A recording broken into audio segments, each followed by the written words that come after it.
Hello बच्चों, कैसे हो? चलो आज देखते हैं हम अपना जो हम लोगों ने पढ़ा था हेनरी का नियम, उस नियम से संबंधित कुछ सवाल। देखो बच्चों, 3-4 दिन लगातार वीडियो नहीं आ पाए क्योंकि वो एक रिश्तेदारी में एक लोगों की डेथ हो गई थी, तो वहाँ जाना पड़ा था, तो वीडियो बनाने का समय नहीं मिल पाया और थोड़ी तबीयत भी गड़बड़ थी तो इस वजह से। लेकिन अब रेगुलर वीडियो तुम्हारे आते रहेंगे, ठीक? तो आज हम लोग क्या करेंगे, आज हम लोग पढ़ेंगे हेनरी के नियम से संबंधित कुछ सवाल। ठीक, तो देखो एक सवाल ये दिया गया है, यदि N2 गैस को 293 केल्विन पर जल में प्रवाहित किया जाए तो 1 लीटर जल में कितने मिलीमोल N2 गैस विलेय होगी? N2 का आंशिक दाब 0.987 बार है तथा 293 केल्विन पर N2 के लिए KH का मान 76.48 किलो बार है। तो देखो इतना बड़ा सवाल दिया गया है, तो चलो देखते हैं। पहले हमें इसका क्या करना है, सल्यूशन। अब सल्यूशन में देखो करना क्या है, हम देखो देखते हैं सबसे पहले इसमें दिया क्या गया है। देखो दिया गया है यदि N2 गैस के 293 केल्विन पर जल में प्रवाहित किया जाए तो 1 लीटर जल में, यानी कि विलियन 1 लीटर होगा, जल में कितने मिलीमोल N2 गैस घुली है। कितने मिलीमोल, यानी कि मोलों की संख्या निकालनी है। किसके? N2 के मोलों की संख्या हमको निकालनी है। ठीक, N2 का आंशिक दाब दिया गया N2 का, यानी कि N2 का आंशिक दाब कितना दिया गया है? 0.987 बार, ये दिया गया है तथा 273 केल्विन पर N2 के लिए KH का मान जो हेनरी नियतांक है, KH का मान दिया गया है 76.48 किलो बार, ये दिया गया है। तो इसको भी चाहे तो हम बार में बदल सकते हैं 10 की पावर 3 का गुणा करके। चलो इसको हम आगे देखेंगे। तो हमको निकालना क्या है, ये हमको देखो हेनरी के नियम से पता है, हेनरी के नियम से हमको क्या पता है, हमको पता है कि किसी गैस का जो आंशिक दाब होता है वो समानुपाती होता है उस गैस के विलयन में गैस के मोल प्रवाह के, यानी कि P = KH × X। X किसका है? N2 का। P क्या है? N2 का आंशिक दाब, यही होगा ना। तो अब क्या करते हैं, इसे हम निकाल लेते हैं X N2 का मान। तो देखो X N2 बराबर ये कितना हो जाएगा, ये हो जाएगा P_KH। ये तो होगा P_N2 का मान, देखो दिया गया है, कितना दिया गया P_N2 का मान? 0.987 बार, ये तो दिया गया है, बटे KH का मान भी दिया गया है 76.48 किलो बार। तो 10 की पावर 3 का गुणा कर दो तो ये बार में बदल जाएगा, बार से बार अपना कैंसिल। अब इसको हल करना है, तो हल करने के लिए 1 2 अंक, ये दशमलव हटा दो, 1 2 और एक अंक और हटा दो, एक 0 बढ़ा दो, यानी कि 96,787 बटे 76,480 और गुणा 10 की पावर 3। तो इसको ऊपर लेते जाए तो कोई दिक्कत होगी, -3। तो यहाँ पे इतना आएगा ना। अब इसका इसमें भाग दोगे, तो जब भाग दोगे तो भाग देने पर इससे ये कटेगा और कटने के बाद आने वाला क्या है, 0.0129 गुणा 10 की पावर -3, ये तो आएगा। तो देखो X N2 का मान आ गया, और X N2 क्या है? नाइट्रोजन का मोलर प्रवाह तो है ये। तो X N2 बराबर क्या हो जाएगा, N बटे N प्लस NH2O।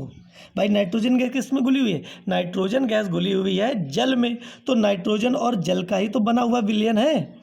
तो जल में नाइट्रोजन का मोल प्रवाह निकाल सकते हैं ना। तो मोल प्रवाह क्या होगा, नाइट्रोजन के मोलों की संख्या बटे नाइट्रोजन के मोलों की संख्या और जल के मोलों की संख्या, ये तो होगा।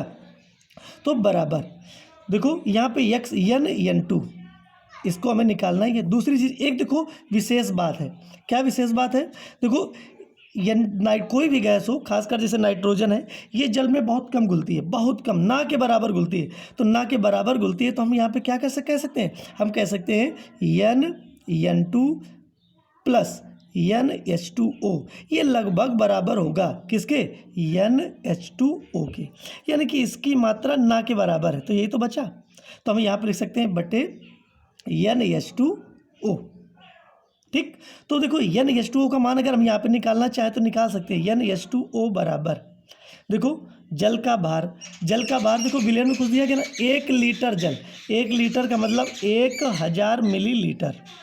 ठीक, और हमें पता है कि जल का घनत्व होता है 1, जब जल का घनत्व 1 होता है तो ये जैसे लीटर दिया गया है मिलीलीटर में, तो हम इसको ग्राम में भी लिख सकते हैं, क्योंकि ग्राम में और मिलीलीटर में बराबर होगा मान, बटे इसका अणुभार जल का H2O का, हाइड्रोजन का हो गया 2 और ऑक्सीजन का हो 16 और 2 18 हो गया। 18 से इसका हम दे देंगे भाग, जब भाग देंगे तो कितना आएगा, 55.55, इतना आएगा कि नहीं आएगा। तो अब यहाँ पे रख देते हैं मान xN2।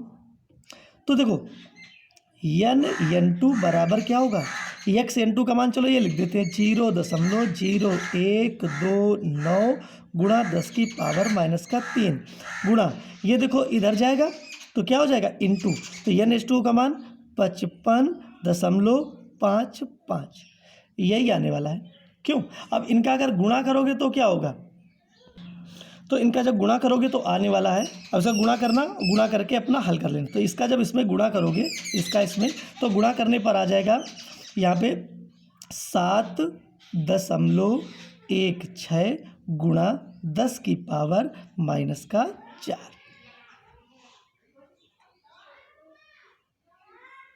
ठीक, इतना आएगा। तो ये आ जाएगा N2 बराबर इतने मोल। लेकिन क्या कहा गया है कि यहाँ पे दिया गया है कि जल में प्रवाहित किया जाए तो 1 लीटर जल कितने मिली मोल में निकालना है, और मोल में आ गया ये, तो मिली मोल में बदलने के लिए क्या करेंगे, 7.16 गुणा 10 की पावर -4 है, तो इसमें 10 की पावर 3 का गुणा कर दो, तो मिली मोल में बदल गया ना, मिली मोल में बदल गया। तो अब इसका जब गुणा करोगे तो कितना आ जाएगा, ये देखो इससे इसकी पावर 1 बचेगा, तो हम यहाँ पे लिख देंगे 0.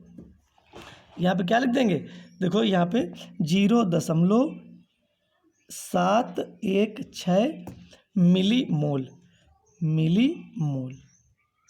ये आ गया N2 यानी कि आंसर, ये इसका आंसर आ गया। ठीक, तो मिली मोलों की संख्या नाइट्रोजन की हमको पता चल गई।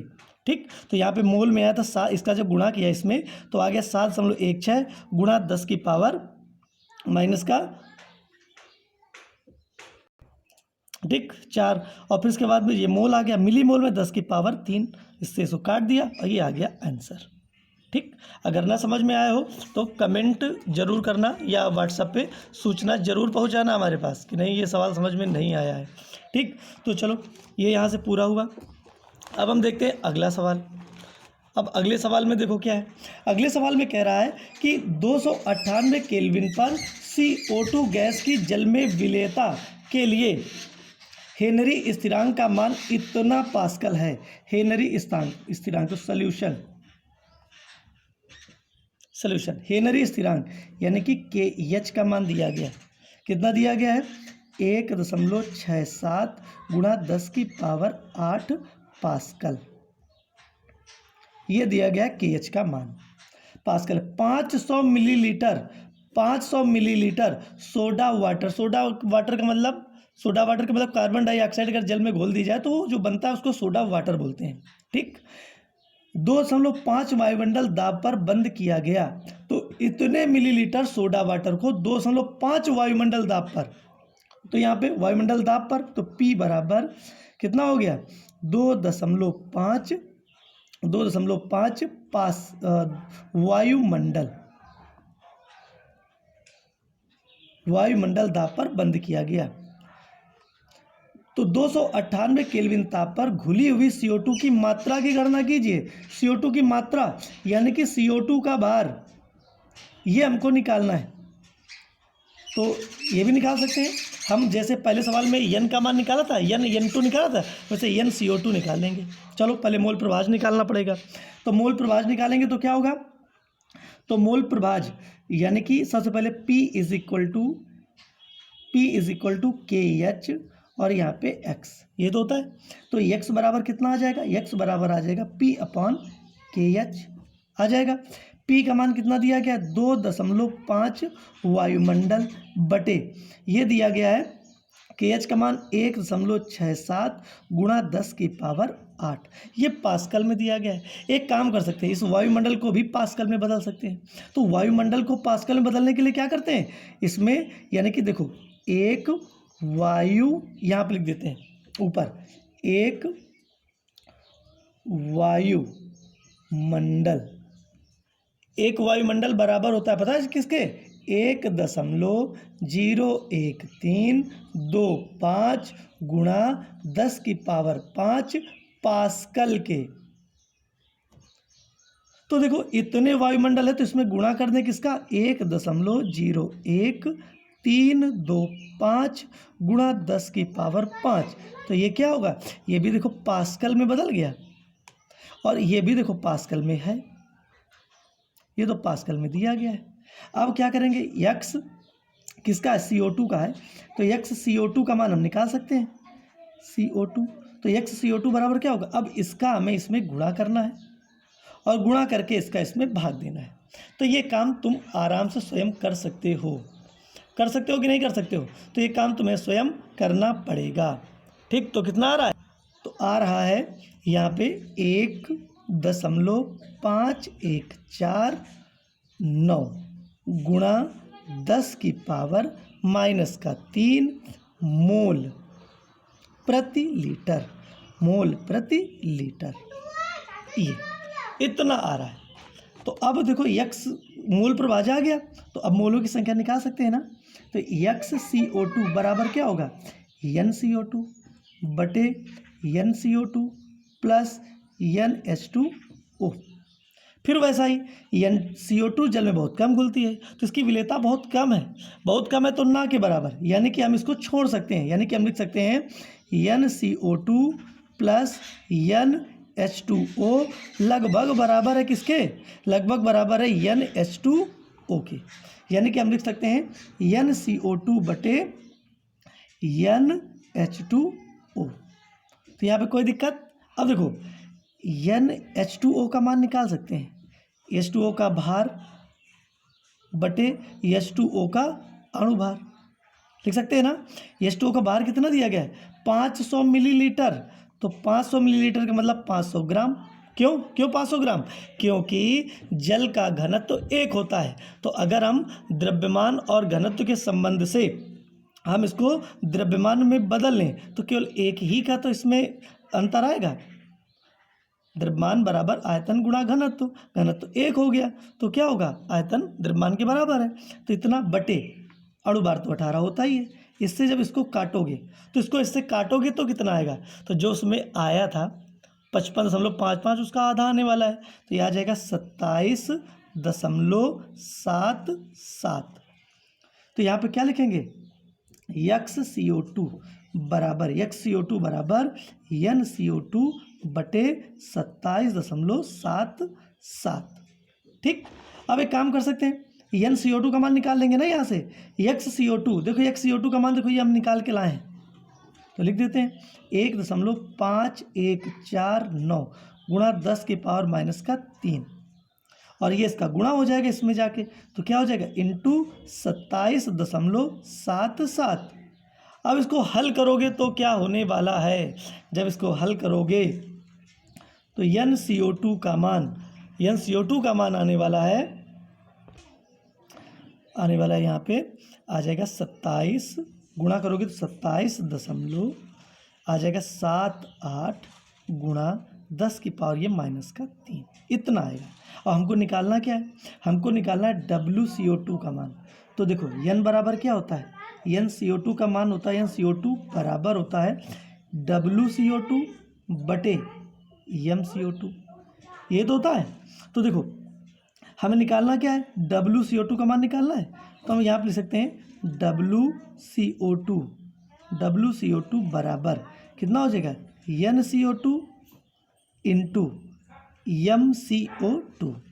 NCO2 का मान देखो ये ऊपर लेके आए हैं कितना, 27.78 गुणा 10 की पावर माइनस का 3 इंटू एम CO2 का अणुभार कितना होता है? CO2 का अणुभार होता है 44 होता है ना? क्यों 44 होता है ना? CO2 का क्या निकालोगे? कार्बन का 12, आगे 16 दूनी 32, 32 और 12 44। अब इसका गुणा करोगे तो जो भी आएगा ये आएगा CO2 की मात्रा आ जाएगी। गुणा करने पे कितना आने वाला है? 1.857 गुणा ये आ जाएगा गुणा 10 बस इतना आ जाए, इतने ग्राम, बस इतना आ जाएगा, ये इतना आएगा। तो इतना तुम्हें कैलकुलेशन करना है। अगर कैलकुलेशन हम बताएंगे तो फिर इसमें टाइम लग जाएगा बहुत, और टाइम लग जाएगा तो वीडियो हो जाएगा बड़ा, जो कि बाद में और समस्या, क्योंकि अपलोड भी करना है, एम भी बहुत ज़्यादा खाएगा। ठीक, तो ये 2 सवाल समझ में आए। तो ये 2 सवाल तुम्हें करने हैं। फिर इसके बाद में चलो आगे देखते हैं ये अगला सवाल। अगला सवाल क्या कह रहा है? सॉल्यूशन।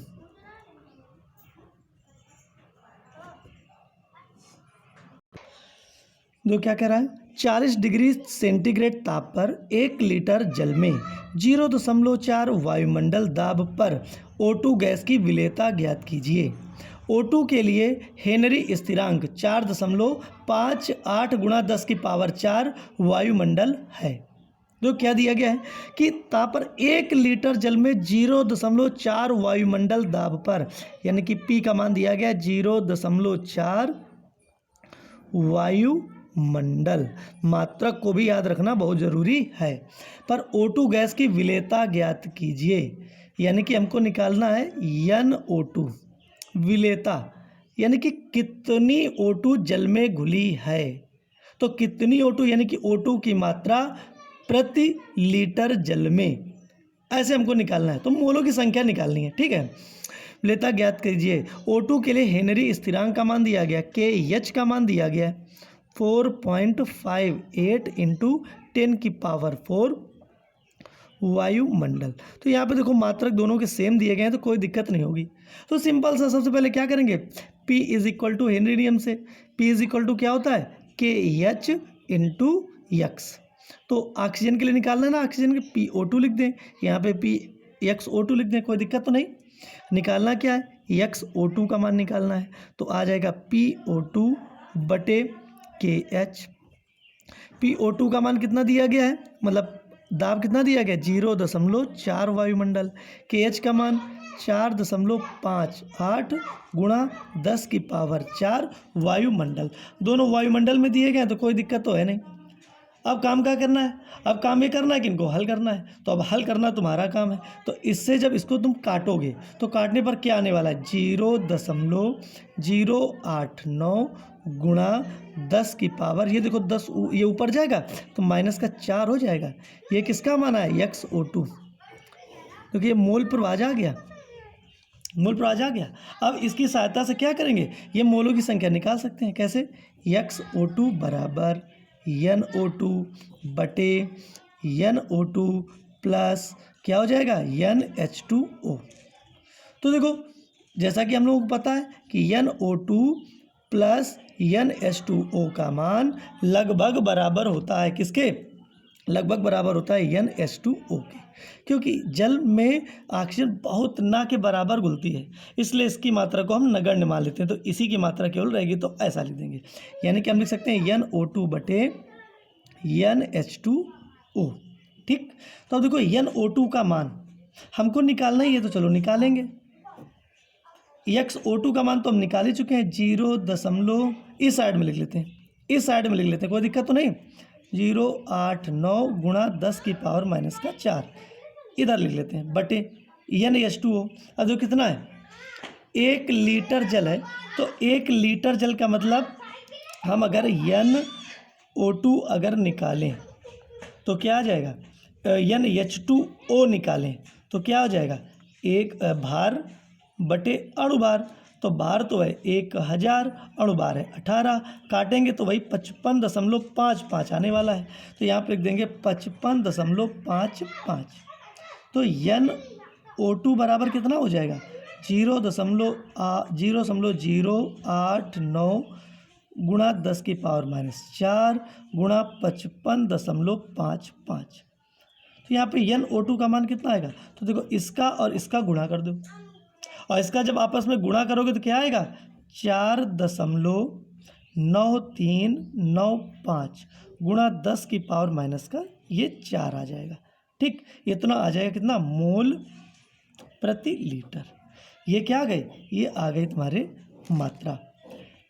कि मोल प्रति लीटर में जो मात्रा है इसकी ऑक्सीजन गैस की जो उसमें घुली है, यानी कि ये ऑक्सीजन गैस की विलेयता हमको पता चल गई। ठीक, तो यहाँ पे कोई दिक्कत, तो ये सवाल भी ऐसे सॉल्व कर सकते हो। चलो और देखते हैं, और देखो एक सवाल ये दिया गया है, इसका देखो सॉल्यूशन देखते हैं।